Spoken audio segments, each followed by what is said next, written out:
Hello hi welcome back to Rans learning portal. Rans learning പോർട്ടലിലെ മറ്റൊരു വീഡിയോയിലേക്ക് എല്ലാ വിദ്യാർത്ഥികൾക്കും സ്വാഗതം. അപ്പോൾ 9ാം ക്ലാസ്സിലെ വിദ്യാർത്ഥികൾക്ക് വേണ്ടിയിട്ടുള്ള ഷോർട്ട് വീഡിയോസ് ഇതേ റാൻസിൽ വന്നു തുടങ്ങിയിട്ടുണ്ട്. അപ്പോൾ അതിലെ ഒരു ഇംഗ്ലീഷ് വീഡിയോ ആയിട്ടാണ് ഞാൻ എത്തിയിരിക്കുന്നത്. ഞാൻ നിങ്ങളുടെ സ്വന്തം അക്ഷയ് സർ. അപ്പോൾ നിലവിലുള്ള കുറേ ഷോർട്ട് വീഡിയോസും മറ്റു കാര്യങ്ങളൊക്കെ നിങ്ങൾ കണ്ടു തുടങ്ങിയിട്ടുണ്ടാവും. 24ാം തീയതി അല്ലേ, ഈ ഒരു ഫെബ്രുവരി 24th നിങ്ങൾ ഇംഗ്ലീഷിന്റെ എക്സാം എഴുതാൻ പോവുകയാണ്, ആനുവൽ എക്സാം എഴുതാൻ പോവുകയാണ്. വളരെ ഇമ്പോർട്ടൻ്റ് ആയിട്ടുള്ള ഒരു എക്സാം ആയിരിക്കണം നിങ്ങൾ അതിനെ കാണേണ്ടത്. കാരണം തൊട്ടടുത്ത വർഷം, അതായത് കഴിഞ്ഞു അല്ലേ, ഒരു 10-30 ദിവസത്തിന് ശേഷം നമ്മുടെ നിലവിലുള്ള 10ാം ക്ലാസ് പടി ഇറങ്ങും. അത് കഴിഞ്ഞാൽ നിങ്ങളാണ് നിങ്ങളുടെ സ്കൂളിലെ 10ാം ക്ലാസ് SLC വിദ്യാർത്ഥികൾ എന്ന് പറയുന്നത്. സോ അതിന് വേണ്ടിയിട്ടുള്ള ഒരുക്കങ്ങൾ നേരത്തെ കാലത്തെ തുടങ്ങണം. നമ്മളും നിങ്ങളുടെ കൂടെ തന്നെ ഉണ്ട് കട്ടക്ക്. അപ്പോൾ കൂടെ നിന്നോളൂ. ഓരോരോ കാര്യങ്ങളായിട്ട് നിങ്ങൾക്ക് പറഞ്ഞുതരാം. പറയുന്ന കാര്യങ്ങളെല്ലാം പഠിച്ചു കഴിഞ്ഞാൽ വളരെ ഈസി ആയിട്ട് SLCക്ക് നിങ്ങൾക്ക് എന്ത് ചെയ്യാം, ഫുൾ A+ കൂടി വാങ്ങാനും പറ്റും. Okay, ready. സോ ഇന്നത്തെ ഈ ഒരു ഷോർട്ട് വീഡിയോയിൽ ഞാൻ ഡിസ്കസ് ചെയ്യുന്നത് ഡിസ്കോഴ്സ് മോഡൽസ് ആണ്. ഈ തന്നിരിക്കുന്ന എല്ലാ മോഡൽസും ഒന്നും നമ്മൾ ഡിസ്കസ് ചെയ്യുന്നില്ല. ഈ ഒരു വീഡിയോയിൽ ഏതാനും ചില ഡിസ്കോഴ്സ് മോഡൽസ് മാത്രം നമ്മൾ എന്ത് ചെയ്യുന്നു, ഒന്ന് ഡിസ്കസ് ചെയ്തു പോകുന്നു. അപ്പോൾ ഡിസ്കോഴ്സ് മോഡൽസ് എന്ന് പറയുമ്പോൾ നമുക്ക് പ്രൊഫൈൽ ഡിസ്കസ് ചെയ്യേണ്ടതായിട്ടുണ്ട്, നോട്ടീസ് ഡിസ്കസ് ചെയ്തതായിട്ടുണ്ട്, പേഴ്സണൽ ലെറ്ററും ഒഫീഷ്യൽ ലെറ്ററും ഡിസ്കസ് ചെയ്ത് പോകണം, സ്പീച്ചിന്റെ മോഡൽ നമ്മളൊന്ന് അറിഞ്ഞിരിക്കണം, നല്ലതാണ്. അങ്ങനെ ഏതൊക്കെ മോഡലുകളാണോ അല്ലെങ്കിൽ ഏതൊക്കെ ഡിസ്കോഴ്സിന്റെ മോഡലുകളാണോ നമുക്ക് തരാൻ പറ്റുന്നത് അതെല്ലാം ഈ ഒരു ആനുവൽ എക്സാമിന്റെ മുന്നേ നിങ്ങളിലേക്ക് എന്ത് ചെയ്യാൻ ശ്രമിക്കാം, എത്തിക്കാനായിട്ട് ശ്രമിക്കാം. നന്നായിട്ട് പഠിച്ചു പോയി കഴിഞ്ഞാൽ SLCക്ക് തൊട്ട് മുന്നേ ഉള്ള ഒരു എക്സാം എന്നുള്ള രീതിയിൽ വളരെ നന്നായിട്ട് നിങ്ങൾക്ക് എന്ത് ചെയ്യാൻ പറ്റും, ആ ഒരു എക്സാം അറ്റൻഡ് ചെയ്യാനും സാധിക്കും. റെഡി ആണല്ലോ മക്കളെ? അപ്പൊ അങ്ങനെയാണെങ്കിൽ ഇന്നത്തെ ഈ ഒരു വീഡിയോയിൽ I am gonna discuss profile, how to write a profile. എങ്ങനെയായിരിക്കണം ഒരു പ്രൊഫൈൽ നമ്മൾ പ്രസന്റ് ചെയ്യേണ്ടത്, നമുക്ക് കിട്ടുന്ന ആൻസർ പേപ്പറിൽ എങ്ങനെ വൃത്തിയായിട്ടൊരു പ്രൊഫൈൽ നമുക്ക് പ്രസന്റ് ചെയ്യാൻ പറ്റും. അങ്ങ് 7ാം ക്ലാസ് മുതലേ നിങ്ങൾ എഴുതി വരുന്ന ഒരു സംഗതിയാണ് ഏത്, പ്രൊഫൈൽ റൈറ്റിംഗ് എന്ന് പറയുന്നത്. അപ്പൊ ഈ ഒരു പ്രൊഫൈൽ എഴുതുന്ന സമയത്ത് നമുക്ക് കുറേ ഹിന്റുകൾ തരാറുണ്ട് അല്ലെ, കുറേ ഹിന്റ്സ് തരും. ബോൺ, നാഷണാലിറ്റി, സ്പൗസ്, അതുപോലെ തന്നെ നോട്ടബിൾ വർക്ക്സ്, മേജർ വർക്ക്സ്, അതുപോലെ അൽമ മേറ്റർ എന്നൊക്കെ പറഞ്ഞിട്ട് കുറേ കാര്യങ്ങൾ തരാറുണ്ട്. അതിനെല്ലാം കൃത്യമായിട്ടുള്ള പാരഗ്രാഫുകളായിട്ട് സെന്റൻസുകളാക്കി മാറ്റുക എന്നുള്ളതാണ് നമ്മൾ ചെയ്യേണ്ട കാര്യം എന്ന് പറയുന്നത്. അപ്പോൾ നമുക്ക് തരുന്ന ഒരു ഹിന്റാണ്, ആദ്യത്തെ ഹിന്റായിട്ട് തരുന്നതാണ് ഏത്, ബോൺ എന്ന് പറയുന്നത്. അയാൾ ജനിച്ച സ്ഥലമായിരിക്കാം അല്ലെങ്കിൽ ഡേറ്റ് ആയിരിക്കാം തരാം. അപ്പൊ അങ്ങനെയുള്ള ബോൺ എന്ന് പറയുന്ന ഹിന്റിനെ നമ്മൾ എഴുതുന്ന സമയത്ത് എന്ത് ചെയ്താൽ മതി, തന്നിരിക്കുന്ന പ്രൊഫൈൽ എഴുതുന്ന ആളൊരു ആണാണോ പെണ്ണാണോ ആളത്തിൽ നിന്ന് കൺഫേം ആക്കുക. അതിനുശേഷം ആണാണെങ്കിൽ ഹി എന്നും പെണ്ണാണെങ്കിൽ ഷീ എന്നും പറഞ്ഞിട്ട് നമ്മൾ എങ്ങനെ സ്റ്റാർട്ട് ചെയ്യും, ഹി വാസ് ബോൺ ഓൺ. അങ്ങനെ എഴുതുന്ന സമയത്ത് ഒരു കംപ്ലീറ്റ് ഡേറ്റ് ആണ് വേണ്ടത്. ഓൺ എന്ന് പറയുന്ന പ്രിപ്പോസിഷൻ കഴിഞ്ഞിട്ട് വരേണ്ടത് എന്താണ്, ഒരു കംപ്ലീറ്റ് ഡേറ്റ് ആണ്. For example, on 5th March 1995. Okay, ഈ ഒരു രീതിയിൽ എന്റെ ഡേറ്റ് ഓഫ് ബർത്ത് തന്നെയാണ് കേട്ടോ. അപ്പൊ ഈ രീതിയിലായിരിക്കും നമ്മൾ എന്ത് ചെയ്യുക, അത് കൊടുക്കേണ്ടത്. അതായത് കംപ്ലീറ്റ് ഡേറ്റ് നമുക്ക് ഹിന്റ് ആയിട്ട് തന്നിട്ടുണ്ടെങ്കിൽ അതിന്റെ മുന്നിൽ എന്ത് കൊടുക്കണം, ഓൺ ആണ് കൊടുക്കേണ്ടത്. എന്നാൽ ഇയർ മാത്രമാണെങ്കിലോ ഹി അല്ലെങ്കിൽ ഷീ വാസ് ബോൺ ഇൻ എന്ന് പറഞ്ഞിട്ടായിരിക്കണം എന്ത് ചെയ്യേണ്ടത്, ഇയർ എഴുതേണ്ടത്. അതായത് നമുക്ക് ഇയർ മാത്രമേ തന്നിട്ടുള്ളെങ്കിൽ ഇൻ 1995 ഇങ്ങനെയാണ് നമ്മൾ കൊടുക്കുക. റെഡി ആണല്ലോ? അപ്പൊ ഈ രീതിയിലാണ് നമ്മൾ ആദ്യത്തെ ബോൺ എന്ന് പറയുന്ന ഹിന്റിനെ എഴുതുക. അത് കഴിഞ്ഞിട്ട് സ്പൗസ്, ചില സമയത്ത് മാത്രം വളരെ റെയർ ആയിട്ടാണ് എന്ത് തരാറുള്ളത്, സ്പൗസ്, ജീവിത പങ്കാളി, ലൈഫ് പാർട്ട്ണർ എന്നുള്ള മീനിങ്ങിലാണ് എന്ത് പറയാറുള്ളത്, സ്പൗസ് എന്ന് പറയാറുള്ളത്. അപ്പൊ സ്പൗസ് വരുന്ന സമയത്ത് എന്താ ചെയ്യുക, ഹി മാരീഡ് ടു, നമുക്ക് തന്നിരിക്കുന്ന പ്രൊഫൈൽ ഒരു ആണിന്റെ പ്രൊഫൈൽ ആണെങ്കിൽ ഹി മാരീഡ് ടു ആ സ്പൗസിന്റെ പേര് എഴുതി വെക്കുക.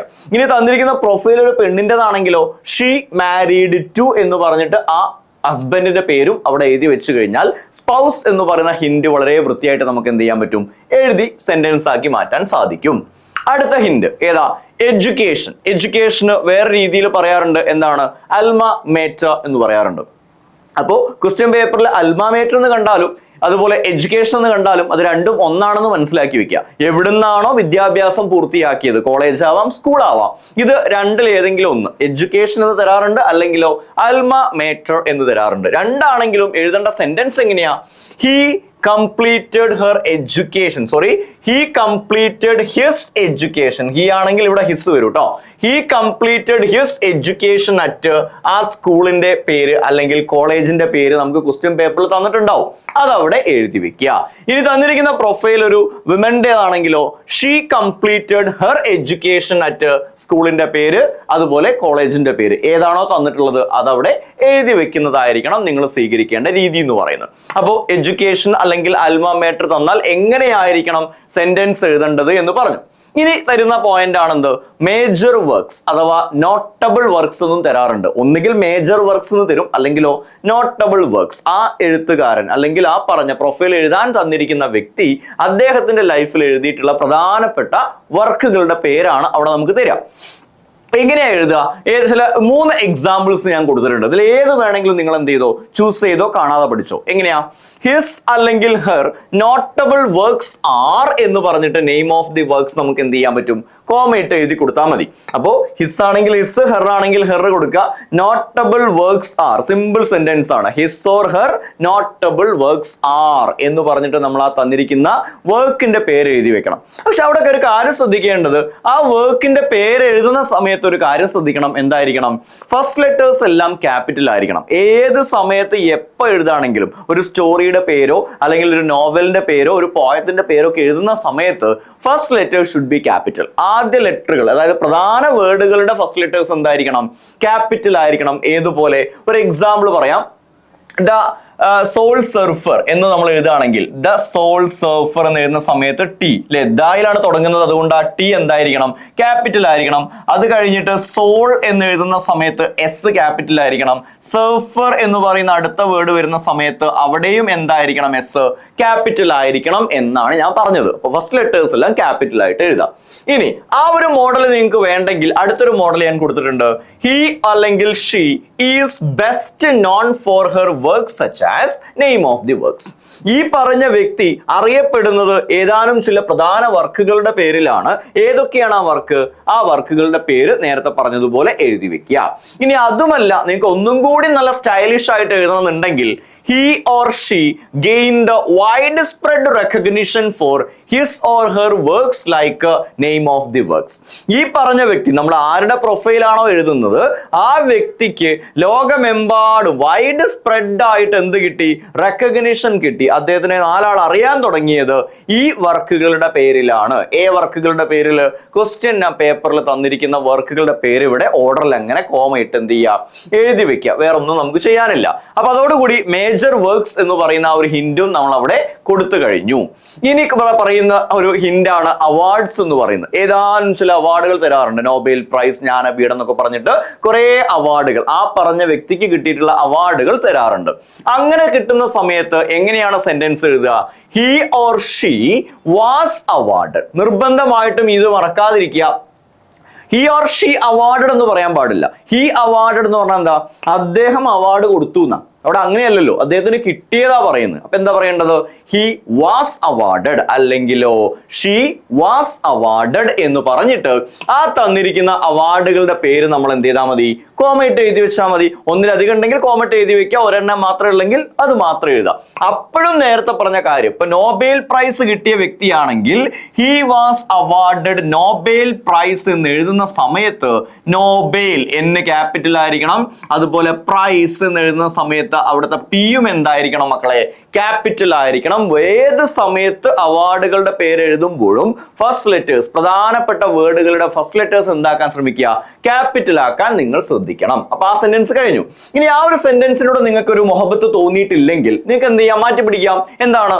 Over the course of his or her career, he or she won several accolades, including name of the awards. എന്ന് പറഞ്ഞ കുറച്ചും കൂടി ലെങ്തി ആയിട്ടുള്ള സെന്റൻസ് ആണ്. അടുത്ത വർഷം 10ാം ക്ലാസ്സിലേക്ക് വരാനുള്ള മക്കളാണ്. അപ്പൊ ഒന്നൊക്കെ സ്റ്റാൻഡേർഡ് ആക്കുന്നത് നിങ്ങൾക്ക് എന്തുകൊണ്ടും മാർക്ക് സ്കോർ ചെയ്യാൻ സഹായിക്കും.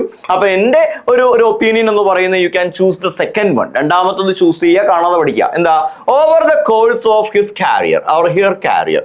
ഈ ഒരു കാരിയർ ഇങ്ങനെ കാലഘട്ടങ്ങൾ കടന്നുപോയ സമയത്ത് he or she won several accolades. ഇവിടെ അക്കലൈഡ്സ് മീൻസ് അവാർഡ്സ്. പഠിച്ചു വെച്ചോളാം. അവാർഡ് എഴുതി മടുത്തില്ലേ? മാറ്റി പിടിക്കാം, അക്കലൈഡ്സ് എന്നാക്കി മാറ്റാം. സോ സെവറൽ അക്കലൈഡ്സ് ഇൻക്ലൂഡിങ് എന്നിട്ട് ആ ഒരു ക്വസ്റ്റ്യൻ പേപ്പറിൽ തന്നിരിക്കുന്ന അവാർഡുകളുടെ പേരുകൾ അതേപോലെ അങ്ങോട്ട് എഴുതി വെച്ചാൽ അവിടുത്തെ സെന്റൻസും കഴിഞ്ഞു. ഈസി അല്ലേ? ഇനി ഡെത്ത്, അവസാനത്തെ ഹിന്റ് ആയിട്ട് ഡെത്ത് തന്നിട്ടുണ്ട്. എങ്ങനെയാണ്? സിമ്പിൾ ആയിട്ടുള്ള സെന്റൻസ് കൊടുത്തിട്ടുണ്ട്. He or she passed away on date. നേരത്തെ പറഞ്ഞ അതേ സിസ്റ്റം തന്നെ. കംപ്ലീറ്റ് ഡേറ്റ് ആണെങ്കിൽ എന്ത് കൊടുത്തോളാം? ഓൺ കൊടുത്തോളാം. ഇനി ഇയർ മാത്രമേ ഉള്ളൂ എന്ത് കൊടുത്തോളാം, ഇന്ന് കൊടുത്തോളാം. എന്നിട്ട് അദ്ദേഹം ജനിച്ച വർഷവും മരിച്ച വർഷവും തന്നിട്ട് ആ മരിച്ച വർഷമായപ്പോഴും അദ്ദേഹത്തിന്റെ പ്രായം എത്രയാണെന്ന് ക്വസ്റ്റ്യൻ പേപ്പറിൽ തന്നിട്ടുണ്ടെങ്കിൽ അവിടെ ഒന്നും കണ്ട് എന്ത് ചെയ്യാൻ നിൽക്കണ്ട, സബ്സ്ട്രാക്ഷൻ ഒന്നും നിൽക്കണ്ട. നിങ്ങൾ ജസ്റ്റ് എന്ത് ചെയ്താൽ മതി, ആ തന്നിട്ടുണ്ടെങ്കിൽ മാത്രം അറ്റ് ദ ഏജ് ഓഫ് എന്ന് പറഞ്ഞിട്ട് എത്രാമത്തെ വയസ്സിലാണ് അദ്ദേഹം മരിച്ചതെന്ന് എഴുതി വെക്കുക. അപ്പൊ എഴുതുന്ന മുന്നേ എന്താണ്, അറ്റ് ദ ഏജ് ഓഫ് എന്ന് പറഞ്ഞിട്ടായിരിക്കണം അല്ലെ. പാസ്ഡ് അവേ എന്ന് പറഞ്ഞാൽ എന്താണെന്ന് അറിയാലോ അല്ലെ. പാസ്ഡ് അവേ എന്ന് പറഞ്ഞാൽ ഫ്രേസൽ വെർബ് ആണ്. എന്താണ് ഇതിന്റെ മീനിങ്? ഡൈഡ് എന്നുള്ള അർത്ഥത്തിൽ ഉപയോഗിക്കുന്ന ഫ്രേസൽ വെർബ് ആണ് ഏത്, പാസ്ഡ് അവേ എന്ന് പറയുന്നത്. ഒരു സാധാ നോർമൽ സെന്റൻസ് ആണ്. ഇനി നിങ്ങൾക്ക് ഈ നോർമൽ ഒന്നും വേണ്ട, ഒന്നും കൂടി ഒന്ന് രസകരമാക്കണമെന്ന് തോന്നുകയാണെങ്കിൽ ഒരു സെന്റൻസ് കൂടി ഞാൻ കൊടുത്തിട്ടുണ്ട്. Although the world lost this famous personality, ഈ പറഞ്ഞിരിക്കുന്ന ഫേമസ് പേഴ്സണാലിറ്റി മരണപ്പെട്ടു പോയിട്ടുണ്ടെങ്കിലും അല്ലെങ്കിൽ അദ്ദേഹത്തിന് ഈ ലോകത്ത് നിന്നും നഷ്ടമായിട്ടുണ്ടെങ്കിലും എന്ന് ഓൺ ഡേറ്റ്, ഇന്ന ഡേറ്റിൽ ഇന്ന വയസ്സിൽ അറ്റ് ദ ഏജ് ഓഫ് അതും പറഞ്ഞിട്ടുണ്ട്. ഇല്ലെങ്കിൽ തന്നിട്ടില്ലെങ്കിലോ ഇവിടെ ഫുൾ സ്റ്റോപ്പ് ഇട്ട് അവസാനിക്കുക, അല്ലെങ്കിൽ ഇവിടെ കോമയിട്ട് അവസാനിപ്പിക്കുക. അപ്പോൾ ഇന്ന ഡേറ്റിൽ ഈ ലോകത്ത് നിന്നും വിട പറഞ്ഞു പോയ ഈ പറഞ്ഞിരിക്കുന്ന famous personality yet the name lives in the hearts forever, അദ്ദേഹത്തിന്റെ പേര് ജനഹൃദയങ്ങളിൽ ഇപ്പോഴും എന്ത് ചെയ്യാണ്, ഇങ്ങനെ നിലനിൽക്കുകയാണ്. അദ്ദേഹത്തിന് മരണമുണ്ടോ ഇല്ല എന്നുള്ള അർത്ഥത്തിൽ അദ്ദേഹത്തിന്റെ ആ ഒരു പേര് ഇപ്പോഴും നിലനിൽക്കുന്നു എന്ന് പറഞ്ഞിട്ട് ഒന്ന് വേണമെങ്കിൽ എന്ത് ചെയ്യാം, സാഹിത്യവൽക്കരിച്ചുകൊണ്ടും നിങ്ങൾക്ക് പ്രൊഫൈൽ അവസാനിപ്പിക്കാം. അപ്പൊ തന്നിരിക്കുന്ന ഹിൻസ് എന്ന് പറയുന്നത് born, spouse, education or alma mater, major works, awards and death ആണ്. ഇതല്ലാതെയും കുറെ പോയിന്റ്സ് തരാറുണ്ട്. ചില സമയത്ത് സിബ്ലിങ്സ് തരും, ഫാദേഴ്സ് നെയിം, മദേഴ്സ് നെയിം തരാറുണ്ട്. അങ്ങനെ എന്തെങ്കിലുമൊക്കെ വേറെ വേറെ തന്നു കഴിഞ്ഞാൽ അതും കൂടി ആഡ് ചെയ്തിട്ടുള്ള ഒരു സെന്റൻസ് ക്രിയേറ്റ് ചെയ്താൽ you can easily score 6 out of 6 for the profile. പ്രൊഫൈലിന് ഈസി ആയിട്ട് എന്ത് കിട്ടും, 6 മാർക്ക് കിട്ടും. ഇനി ഇതെല്ലാം കൂടി ഉൾക്കൊള്ളിക്കൊണ്ട് ഒരു പ്രൊഫൈലിന്റെ ഒരു മോഡൽ, ഒരു ടെംപ്ലേറ്റ് ഞാനിവിടെ കൊടുത്തിട്ടുണ്ട്, പ്രൊഫൈലിന്റെ മോഡൽ. അപ്പോ ക്വസ്റ്റ്യൻ പേപ്പറിൽ പ്രൊഫൈൽ എഴുതാൻ തന്നു കഴിഞ്ഞാൽ ആദ്യം നിങ്ങൾ ചെയ്യേണ്ടത് ആരുടെ പ്രൊഫൈലാണോ എഴുതാൻ പറഞ്ഞിട്ടുള്ളത് അയാളുടെ പേര് ഹെഡിങ് ആയിട്ട് കൊടുക്കുക. അപ്പൊ വൈക്കം മുഹമ്മദ് ബഷീറിന്റെ പ്രൊഫൈൽ എഴുതാൻ പറഞ്ഞാൽ വൈക്കം മുഹമ്മദ് ബഷീർ എന്ന് എന്ത് ചെയ്യണം, ഹെഡിങ് ആയിട്ട് കൊടുക്കുക. ഓക്കെ, അത് കഴിഞ്ഞിട്ട് നമ്മൾ തുടങ്ങും. ദ ഫേമസ് റൈറ്റർ ആണെങ്കിൽ റൈറ്റർ എന്ന് കൊടുക്കുക, പോയറ്റ് ആണെങ്കിൽ പോയറ്റ് എന്ന് കൊടുക്കുക, എസ്സേയിസ്റ്റ് ആണെങ്കിൽ എസ്സേയിസ്റ്റ് എന്ന് കൊടുക്കുക, ആക്ടർ ആണെങ്കിൽ ആക്ടർ എന്ന് കൊടുക്കുക.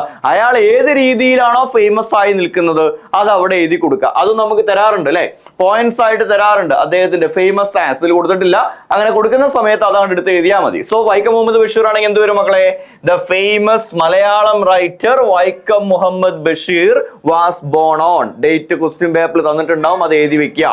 ഇന്ന് ഏതാണോ പ്ലേസ് അത് എഴുതി വെക്കുക. ചില സമയത്ത് 2 പ്ലേസ് തരാറുണ്ട്.